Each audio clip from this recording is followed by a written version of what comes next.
I'm Kepler 29 male. I live in a small apartment now on the top floor of a building that smells like old books and rain.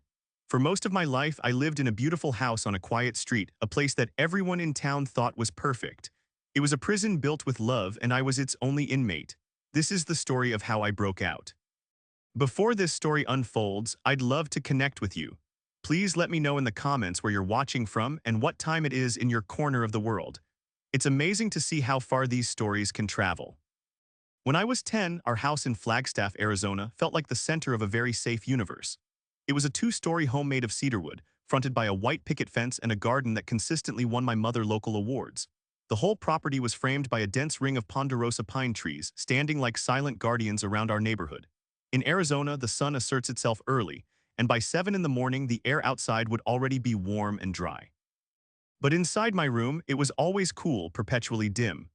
My mother had insisted on blackout curtains, heavy fabric that didn't just block the light but seemed to absorb sound, creating a thick, muffled silence. That morning, the quiet felt heavier than usual as I climbed out of bed. The only sounds were the distant, metallic clinking of a neighbor's wind chimes and the familiar groans of the old wood in the hallway just outside my bedroom door. My first instinct was to open my window. I craved the smell of pine needles and sun-baked earth, the simple feeling of fresh air on my skin. I went to the window and tried to lift the sash. It didn't move. I put my shoulder into it, pushing harder, but it was completely immobile. It was locked, but not with the simple metal latch. Something far more stubborn was holding it shut. Leaning in close, my breath fogging a small circle on the glass, I saw it, a thin grayish line running along the edges where the pane met the frame. It was dried glue, a sealant, a powerful caulk that had effectively turned my window into a solid wall of glass.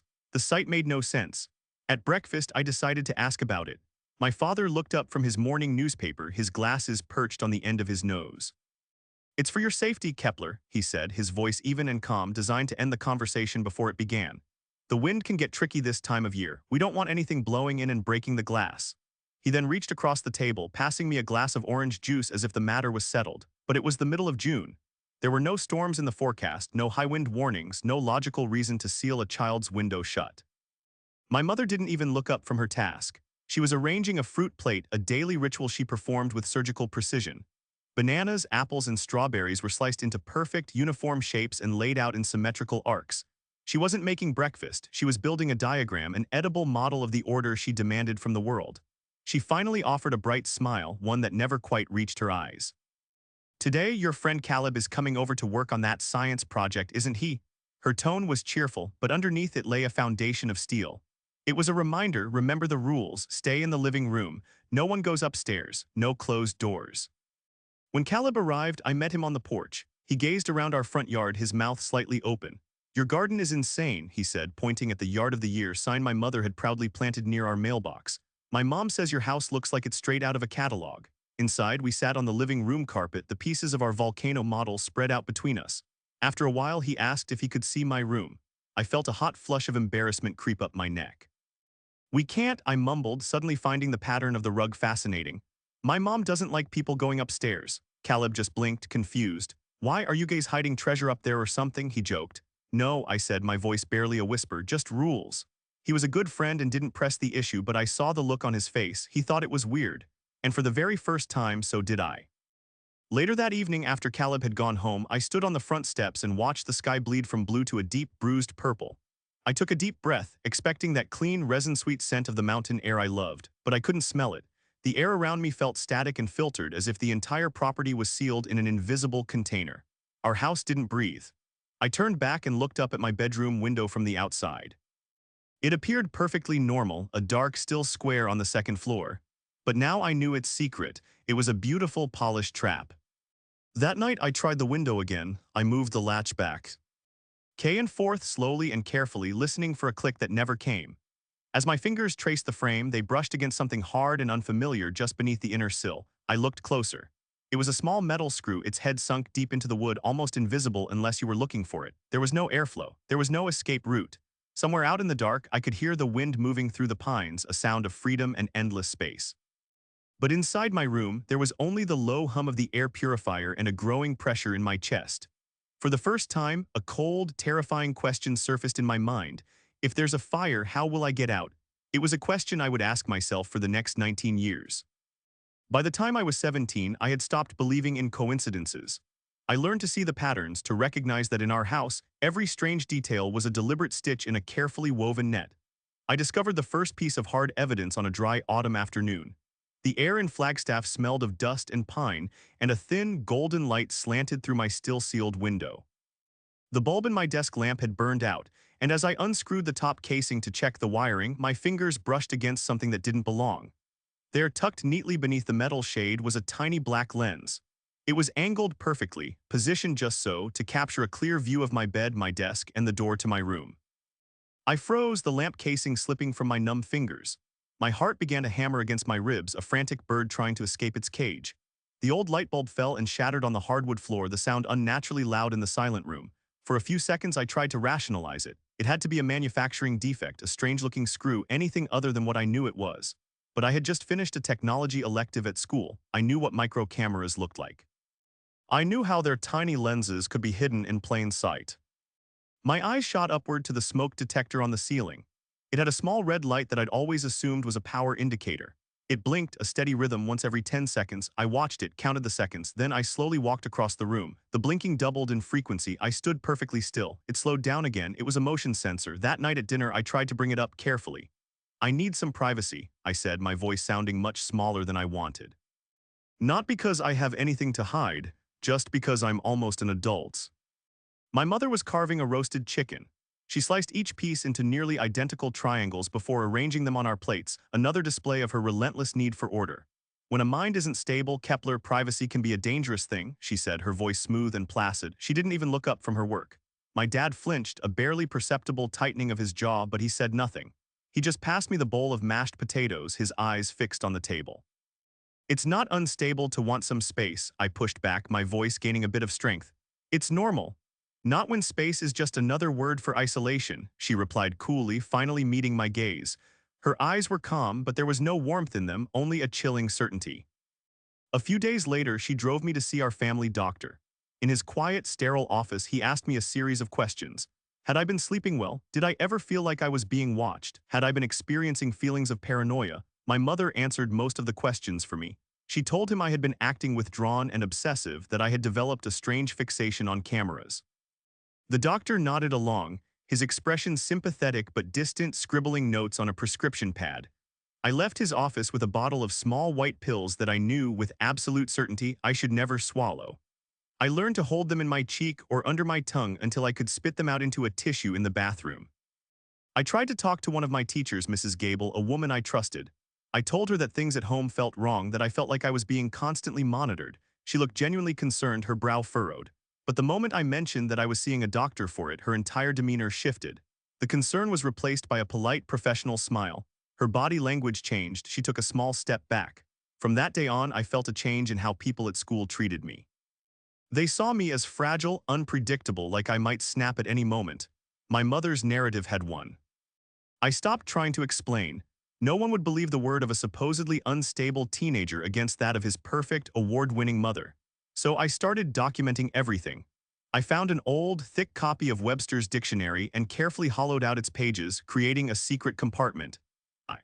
Inside, I kept a journal. I logged the blinking patterns of the smoke detector. I noted the dates and times of my mother's comments that didn't align with reality.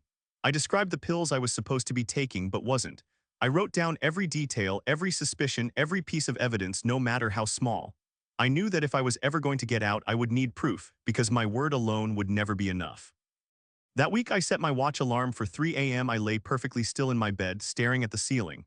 The red light on the smoke detector blinked once every 10 seconds. I shifted my leg just a few inches. The light blinked faster, blink, blink, blink. I held my breath. It slowed again. I whispered into the darkness, testing to see if it could pick up audio. Then I spoke the words out loud, a declaration of war in my silent, monitored room. "They're watching me." And for the first time, I felt no doubt at all. It wasn't paranoia if it was real. The summer heat in Flagstaff could bake the ground until it spiderwebbed with cracks, but the night still carried a mountain chill that would slip under your clothes and raise the hair on your arms. By the time I was 23, my life had settled into a rigid, predictable rhythm. My days were governed by tight routines, precisely scheduled meals, and therapeutic walks in the backyard, always with one of my parents positioned just within earshot. From the outside, it looked like a portrait of serene domestic care for a troubled young man. That, of course, was the entire point. The house maintained its mask of perfection, but inside I was an accountant of my own imprisonment, keeping a meticulous ledger of every click of a deadbolt, every new precaution they implemented. They told me every day that I was too fragile to go out into the world alone. What they never realized was that I had stopped taking their prescribed medication 2 years prior. I never let on. I needed a clear head, and they mistook my quiet compliance for the sluggish haze the drugs were supposed to induce. Without the medication fogging my thoughts, I could finally see the system they had built around me with perfect clarity. Every tactic, every lie, every suffocating rule was disguised as an act of love. That fall, I took a step that felt both terrifying and necessary. Using a carefully anonymized connection, I enrolled in a free online psychology course under a fake name. The lectures were led by a Dr. Anya Sharma. Her voice was measured and academic, but when the course modules turned to the topic of coercive control, her words felt like they were aimed directly at me. Isolation does not always look like chains, she explained in one video. Sometimes it's constructed from praise, from routines, from policies justified as being for your own good. My stomach clenched. Every example she gave was a mirror reflecting my own life. She was giving a name to the invisible architecture of my cage. Then something happened that was not part of their plan. A new neighbor moved into the house behind ours.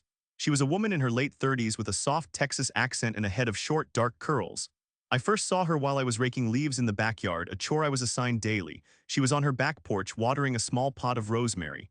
She saw me, smiled, and gave a little wave. I quickly waved back, my heart pounding, before my mother called me from the kitchen window. The next afternoon, she caught me alone again while I was taking out the recycling. She leaned slightly over the wooden fence that separated our properties. "You okay over there, sweetheart?" she asked, her voice low and kind. I nodded too fast, my response automatic and unconvincing. "Fine." Her eyes, however, lingered on me a moment longer than a casual neighborly glance would require. She saw something. That night, my hands trembling, I scribbled a short message on a small piece of paper from a notepad I kept hidden. It read, "I'm not safe. Please don't call anyone yet. If you believe me, leave a note for me here."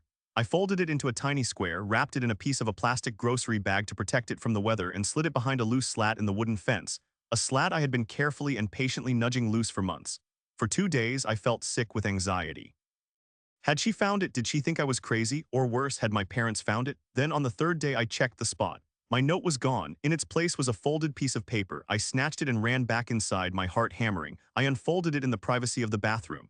The handwriting was neat and decisive. "I believe you. I'm a nurse. My name is Hannah. When you're ready, signal me." That single note was the first brick in the foundation of a real plan. It was no longer just about survival. It was about escape. A few days later, while searching for something in the garage, I stumbled upon another piece of the puzzle. Tucked under an empty tube of industrial sealant beneath my father's workbench was a new receipt from the local hardware store. It was dated just last week. The items listed were a bulk box of 3-inch nails and several tubes of industrial-grade adhesive. My mother had mentioned something about fixing a garden trellis, but I knew for a fact that no such trellis existed on our property. My blood ran cold. They were reinforcing my prison. I took a quick, clear photo of the receipt and the items with a small, prepaid backup phone I kept hidden inside a hollowed-out vent panel behind my bookshelf. I had bought that phone years ago with cash at a gas station an hour out of town. I only ever turned it on in airplane mode to take pictures, a digital extension of my secret journal. I had also found a way to make my own money. I worked as a freelance technical writer, transcribing complex engineering lectures for an online service. The work was anonymous, and the payments were deposited into an account I had opened with a fake address. It wasn't much, but I saved every single dollar. One day, a PDF was emailed out to students in Dr. Sharma's course about scholarship opportunities. Tucked away in the footnotes was a string of what looked like random hyperlinks. On a hunch, I opened them in an incognito browser. They weren't random at all. They led to resources for victims of domestic violence, contacts for legal aid, and downloadable templates for documenting covert abuse. Dr. Sharma was providing a hidden lifeline. Using those templates, I began to build my case, not just in my hidden journal, but in encrypted files stored on a tiny flash drive taped to the underside of my desk. I documented the motion sensors, the sealed windows, the exact times of my parents' inspections. I listed the medications they forced on me, cross-referencing them with diagnoses I had never officially received. But with every piece of evidence I gathered, the weight of my fear grew heavier. Every time I approached the fence to check for a message from Hannah, I scanned every window of my house, every angle of the yard. Our exchanges were brief and risky. Sometimes she would just leave a smiley face sticker or a piece of gum with a tiny, folded message inside. Once she left just 3 words, "You're not crazy." It was the validation I desperately needed, but it was also a profound risk. If my parents found one of those notes, it would all be over. Then one night, as I was walking past the kitchen on my way back from the laundry room, I heard their voices, low, urgent whispers. "The windows aren't enough anymore," my mother said, her voice tight with anxiety. My father's reply was barely audible. "It's getting harder to justify the doctor visits. He's not a child." Then I saw him walk in from the garage, carrying a heavy toolbox. The sound of clinking metal echoed in the quiet house, louder and more ominous than it should have. I shrank back into the shadows of the hallway, my heart pounding a frantic rhythm against my ribs. Whatever was coming next, it was going to be worse. I had to be ready. The investigation began not in an office, but in the silent, suffocating confines of my own home. My primary subjects were my captors, and my main tool was secrecy. For years, I had become an expert at pretending to take the pills they gave me. I had perfected the routine: take a sip of water, tilt my head back, make a show of swallowing, and then tuck the bitter pill under my tongue or into the corner of my cheek. Later, when I was alone, I'd spit it into a tissue and flush it. But they were observant. They noticed my mind was clearer than it should have been. The routine changed. One morning, my mother stood over me at the breakfast table, the pill and a glass of water in her hand. "Open your mouth," she commanded. I hesitated, my mind racing. Her gaze sharpened into something hard and unforgiving. "Tongue up." I had no choice. I faked a swallow, took a large gulp of water to sell the act, and clamped my tongue down just long enough for her to get a glimpse of an empty mouth. As soon as she turned away, I pretended to cough violently and spit the pill into my napkin. She didn't see it, but I knew she was suspicious. A new tension settled in the house after that. That night, I decided it was time. I waited until 2 a.m. when the house was completely still. My backup phone was fully charged. My worn-out sneakers were waiting by the window. For weeks, I had been slowly and painstakingly working on the small screws that held my window frame in place, loosening them just enough so I could pry the panel back and crawl through. My hands trembled as I used a small screwdriver I'd stolen from the garage, the sound of metal on metal grating in my ears. I finally managed to slide the window open just enough to squeeze through. I slid onto the garage roof below, the cold slap of the night air hitting my skin like a shock. It was the first Yuli fresh air I'd breathed in years, and then the world exploded in light. Floodlights, they snapped on from every corner of the house, bathing the yard in a harsh, artificial glare. Below me, motion sensors had been tripped. A moment later, my father's car, which had been parked on the street, pulled into the driveway, its headlights pinning me against the roof, blocking my only path down. He got out of the car without a word. He just stood there in his buttoned flannel shirt, his breath pluming in the cold air. He didn't yell. He didn't rush toward me. He just watched me with a look of profound disappointment, as if I had failed him. And in that silent, illuminated moment, I knew with chilling certainty that he was not going to help me. He was part of it. They brought me back inside, handling me with a gentleness that was far more terrifying than anger. They treated me like a child who had been caught sneaking cookies, but instead of scolding, they layered on a thick, suffocating blanket of forced concern. The next morning, my mother was on the phone, her voice pitched with practiced distress. "He tried to run away," she said to someone, likely our doctor. "He's having another episode. I'm so scared he's going to hurt himself." Later, I overheard her talking to a police officer who had come for a wellness check. Her story was flawless. "He says we're keeping him prisoner. He believes we're trying to kill him. His delusions are getting worse." By that evening, a new lock had been drilled into my bedroom door on the outside, and the pills changed too. The new bottle looked official, with my name printed clearly on the label, but the prescribing doctor's name was one I didn't recognize. I Googled it on my hidden phone. No record of such a license existed. No clinic by that name. These were not from our family doctor. The pills themselves were different, thicker, with a bitter coating. The first time I swallowed one just to see what it was, the effect was devastating. Within 30 minutes, I could barely stand. My vision softened at the edges, and the world seemed to tilt. I collapsed onto my bedroom floor and couldn't find the strength to move for hours. The next day, my mouth was painfully dry and my hands were weak and clumsy. I dropped my spoon 3 times at breakfast. My mother watched me with a tight, knowing smile. "We're increasing the dosage," she announced. "It seems to be working." I whispered, my voice hoarse. "What is this doing to me?" She reached over and patted my hand. "It's calming your storms, sweetheart." My father passed me a slice of toast, his gaze fixed firmly on the plate, refusing to meet my eyes. That night, I wrote furiously in my hidden journal. I documented the distinct click of the new lock on my door. I timed the reset pattern of the motion lights in the yard. I described in detail how my own limbs felt like they were turning to lead after each dose. I thought of Hannah of her note, "When you're ready, signal me," but I wasn't sure how much longer I would have the strength or clarity to do anything. As I lay in bed, the edges of my vision blurring from the drug's aftereffects, I heard my mother's voice outside my door, a soft, urgent whisper to my father. "We have to act before it's too late. The transfer has been approved." The what? The transfer. The word echoed in my mind. It was a new piece of the puzzle, and I knew I had to find out what it meant. My investigation wasn't over, it had just become a race against the clock. The rain had settled into the pine needles, soaking the Flagstaff air with a sharp mineral scent that I could only imagine from behind my sealed window. I pressed my forehead against the cool glass, my eyes fixed on the back fence. The signal was there, a small piece of paper folded once tucked low behind the loose slat. It was a message from Hannah. I waited until my mother was occupied in her garden and my father was in his home office before I slipped out, pretending to take the trash to the bins. My hands shook as I retrieved the note. It was Hannah's familiar, steady handwriting, "A lawyer I trust. When you're ready, I'll make the call." She hadn't included any names or numbers. She knew the risk. She was protecting us both. I waited until the next afternoon when the yard was clear again before sneaking out and tucking my response behind the same board. My message was brief: "Yes, soon, please stay close." The next morning, the paper was gone. I looked toward Hannah's window, hoping for a sign, but her curtains remained perfectly still. A knot of dread tightened in my stomach. That afternoon, my father walked into my room without knocking. He held something small and crumpled between his thumb and forefinger. It was my note. My heart didn't just drop, it plummeted. "Is this yours?" he asked, his voice completely neutral, devoid of any emotion. I remained silent, my gaze fixed on the floor. He sat on the edge of my bed, the mattress dippy. "NG under his weight. Who is trying to pull you away from us, Kepler?" I couldn't answer. My tongue felt too large and clumsy in my mouth. He didn't raise his voice or threaten me.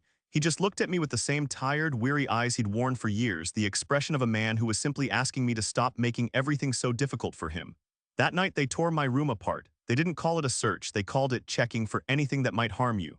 But it was a raid.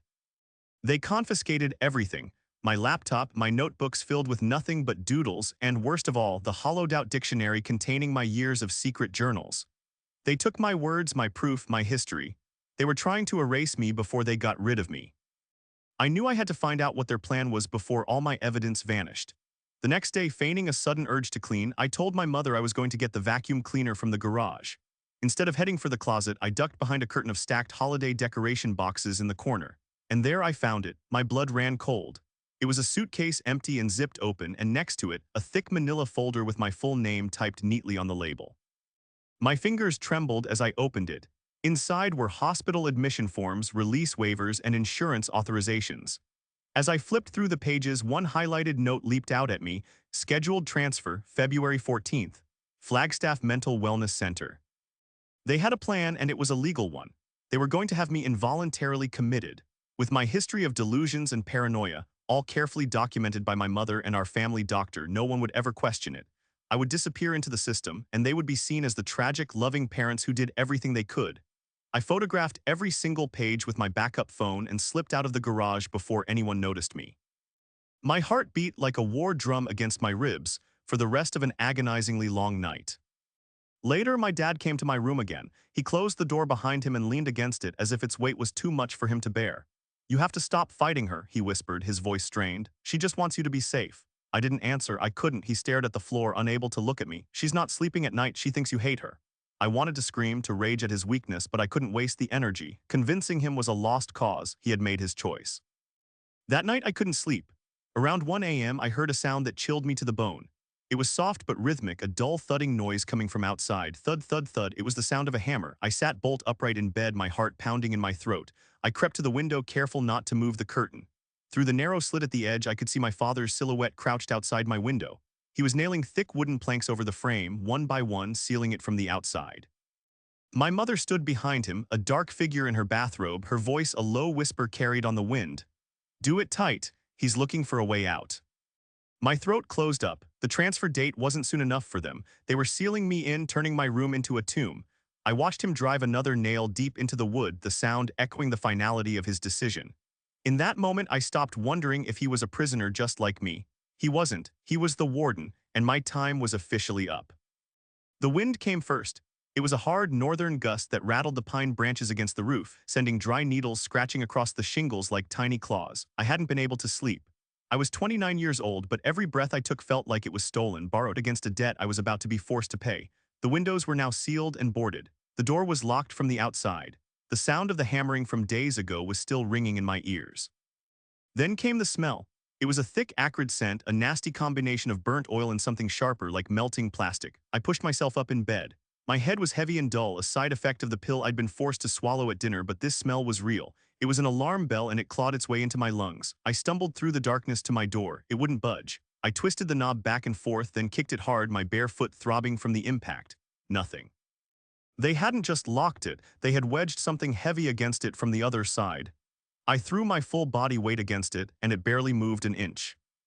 Then I heard the sound of the fire itself, a series of sharp pops and a low, hungry crackling, like a giant pile of firewood catching flame. The air in the room grew warm, then uncomfortably hot. A thin black tendril of smoke curled under the door frame, writhing like a snake. I backed away, coughing, my eyes stinging, and stumbled toward the window. The room was growing hazy, and through the glass I could see only the pale, terrified reflection of my own face. The industrial sealant my father had used glistened under the moonlight. I grabbed my heavy wooden desk chair and with a surge of adrenaline slammed it against the glass. It cracked. I swung again and again. The cracks spread out like a spiderweb, but the pane, reinforced by the adhesive and the exterior planks, held firm. I screamed until my voice broke, a raw, useless sound swallowed by the growing roar of the fire. And then through the smoke-streaked glass I saw headlights in the driveway. Their car was still running. A moment later it began to move, rolling slowly down the driveway and turning onto the street. They were leaving. They had set the fire and were driving away, leaving me to burn. I fell to the floor, crawling on my hands and knees, my lungs screaming for air. I clawed my way under the bed and ripped at the vent cover, my fingers fumbling with the screws. My hand found the cool, smooth surface of my backup phone. With trembling fingers, I turned it on, frantically switched off airplane mode, and dialed the only number I had ever saved. 911, what is your emergency? My voice was a ragged gasp. My name is Kepler Voss. I'm locked in my room. The house is on fire. My windows are nailed shut. They nailed them from the outside. I can't get out. Kepler, stay on the line with me. What's your location? They planned this, I choked out, smoke filling my mouth. They said the smoke alarms were broken, but they're not. They wanted this. My own ragged breath echoed back at me through the phone's speaker. Then from across the yard, a voice cut through the noise and smoke, a beacon in the chaos. It was Hannah. Kepler, she shouted, her voice piercing the night. I called them, they're coming. I scrambled back to the window. The room was now thick with gray smoke. I could see angry orange flames licking up the staircase in the hall.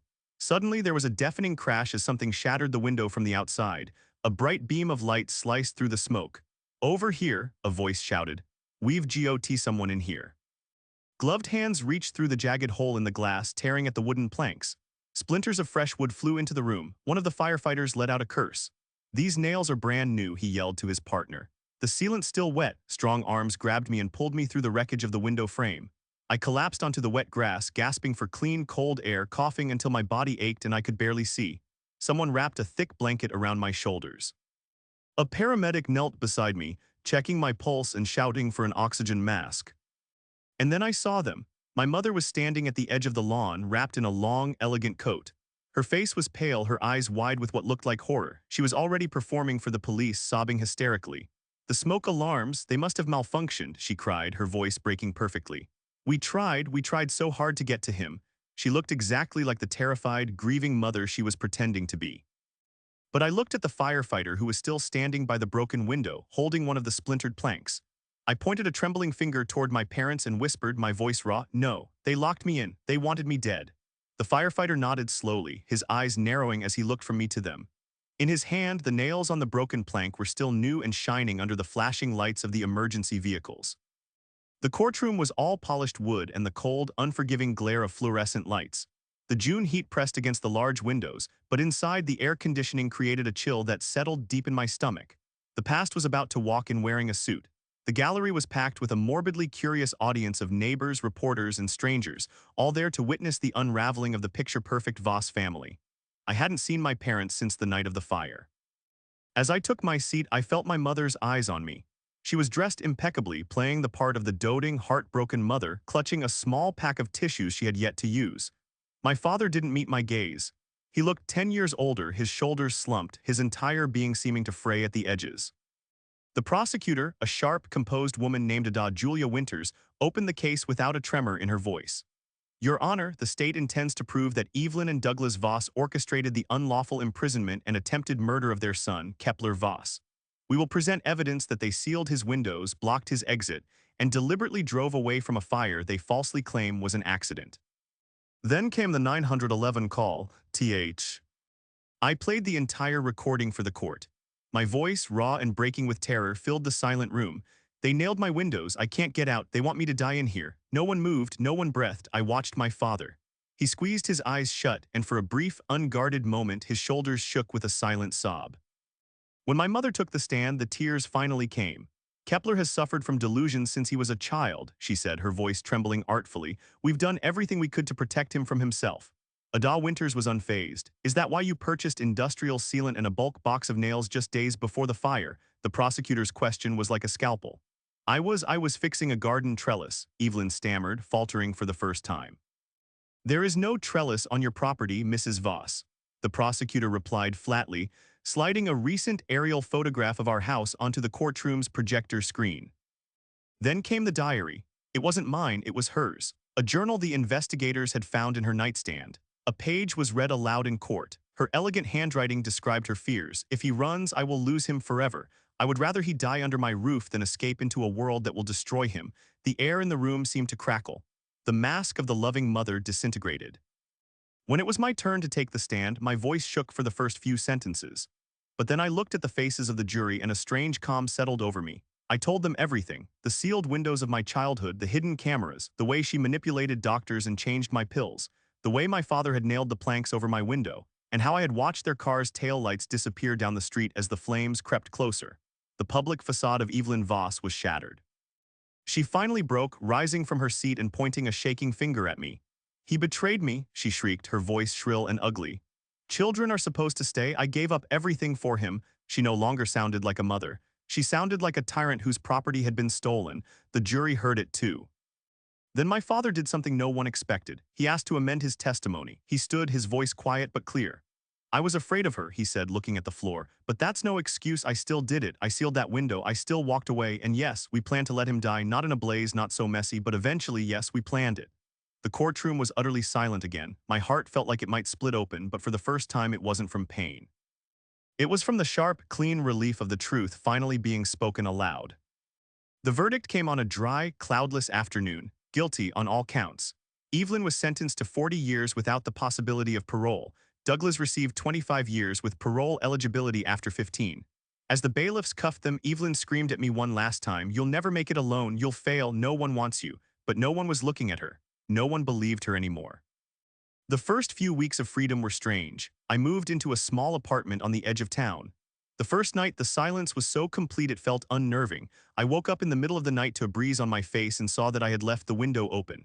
For a terrifying second, my mind flashed back to the fire and I panicked, thinking I was trapped again. But then I remembered. This time, I had been the one to open that window.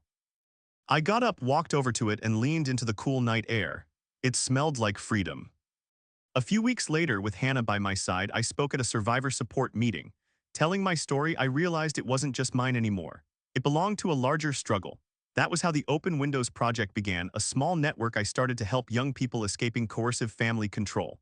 We provided resources for legal aid, emergency housing, and mentorship. A way out for those still trapped behind sealed windows. Now every morning, the first thing I do is open every window in my apartment. I let the wind rush in, let the light pour over the hardwood floors, and I say it out loud to myself and to the world, I will live free. The past still knocks sometimes, mostly in my dreams. But when I wake up, the air is moving, the glass is clear, and the locks are on the inside. I hold the key.